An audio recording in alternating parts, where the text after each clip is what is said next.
पर्व है। इस पावन अवसर पर मैं देशवासियों को बहुत बहुत बधाई देता हूं, बहुत बहुत शुभकामनाएं देता हूं। देश इस बात का साक्षी है कि प्रधानमंत्री नरेंद्र मोदी जी ने 2014 से सरकार का कामकाज संभाला है। तब से लेकर आज तक लगातार उनकी सरकार की प्रतिबद्धता किसान और कृषि दोनों के प्रति रही है। परिणाम स्वरूप आप देखेंगे कि विगत 7 वर्षों में मोदी जी के नेतृत्व में कृषि को लाभ पहुंचाने की दृष्टि से अनेक नई योजनाएं आरंभ की गई, जिनका लाभ आज किसानों को मिल रहा है। वर्षों से प्रतीक्षा थी एमएसपी को लागत पर 50% मुनाफा जोड़कर घोषित किया जाए। प्रधानमंत्री जी ने ये निर्णय किया, इसका लाभ किसानों को मिल रहा है।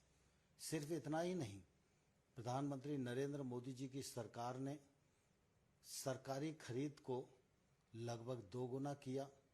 पहले गेहूं और धान 2 ही जिन्सों की खरीद होती थी। मोदी जी के निर्देश के बावजूद कपास, दलहन, तिलहन और मोटे अनाज की भी खरीद प्रारंभ हुई है।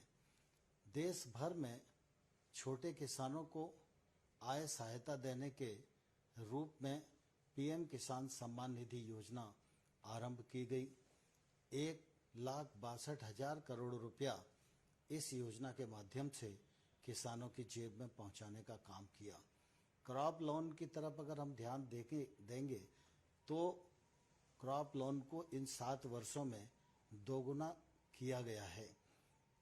किसान क्रेडिट कार्ड के कवरेज को भी बढ़ाने के सद प्रयत्न किए गए हैं। कृषि क्षेत्र में अधोसंरचना की कमी लंबे समय से थी। इस अधोसंरचना को बढ़ाने के लिए 1 लाख करोड़ रुपए का इंफ्रास्ट्रक्चर फंड प्रावधानित किया गया, जिस पर काम प्रारंभ हो गया है। अनेक संस्थाओं को इसका लाभ मिलने लगा है। फिर नीम पुटिंग यूरिया हो, चाहे हमारा सॉइल हेल्थ कार्ड 22 करोड़ किसानों को देने का मामला हो, इन सब दृष्टियों से खेती और किसानी को लाभ पहुंचाने का प्रयत्न प्रधानमंत्री नरेंद्र मोदी जी के नेतृत्व में किया गया। प्रधानमंत्री जी चाहते थे कि किसानों के जीवन में जो बंदिशें हैं उनको खोला जाए। इस दिशा में अनेक कृषि अर्थशास्त्रियों ने, वैज्ञानिकों ने लंबे समय तक अध्ययन किया और इसके परिणाम स्वरूप प्रधानमंत्री जी कृषि सुधार की दृष्टि से 3 कानून लेकर आए, जिनको लोकसभा और राज्यसभा ने पारित किया। उन कानूनों का लाभ निश्चित रूप से किसानों को मिलने वाला था और उन कानूनों के पीछे प्रधानमंत्री जी की साफ नियत थी कि किसानों के जीवन में क्रांतिकारी बदलाव आए। लेकिन मुझे दुख है कि इन कानूनों का लाभ हम देश के कुछ किसानों को समझाने में सफल नहीं हो पाए।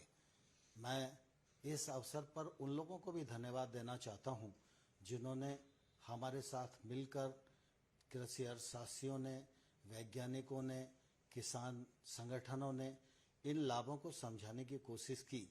मैं निश्चित रूप से उनका बहुत आभारी हूं। प्रधानमंत्री जी ने लगातार इस बात की कोशिश की थी कि इन सुधारों के बाद देश के कृषि क्षेत्र में बदलाव आए, लेकिन कुछ ऐसी परिस्थितियां बनी जिसके कारण कुछ किसानों को इन कानूनों में आपत्ति दिखाई देती थी। यद्यपि तर्क के साथ हम लोगों ने चर्चा का रास्ता अपनाया, उनको समझाने की कोशिश की, लेकिन फिर भी हम सफल नहीं हुए। इसलिए प्रधानमंत्री जी ने आज गुरु नानक देव जी के प्रकाश पर्व के अवसर पर इन तीनों कानूनों को रद्द करने, रिपील करने का जो निर्णय किया है वह निश्चित रूप से स्वागत योग्य है। प्रधानमंत्री जी यही नहीं रुके, साथ ही साथ प्रधानमंत्री जी ने आज यह भी कहा है कि जीरो बजट खेती हो, एमएसपी हो और क्रॉप डाइवर्सिफिकेशन का विषय हो, इन सब पर एक समिति बनाई जाएगी। इस समिति में केंद्र सरकार, राज्य सरकार, किसान, वैज्ञानिक, अर्थशास्त्री, ये सब उस समिति में रहेंगे। यह समिति एमएसपी को प्रभावी और पारदर्शी बनाने की दिशा में और बाकी विषयों को समेटकर अपनी रिपोर्ट देगी। वह रिपोर्ट आने वाले कल में किसानी के क्षेत्र में लाभप्रद होगी, ऐसा मुझे विश्वास लगता है।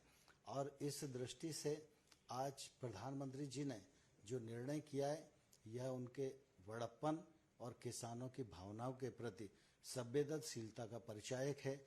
मैं इस ऐतिहासिक निर्णय के लिए प्रधानमंत्री जी का हृदय से धन्यवाद करता हूं, आभार प्रकट करता हूं। सत श्री अकाल। प्लीज़ साडे चैनल सांझा पंजाब नू लाइक ते सबसक्राइब करो YouTube ते।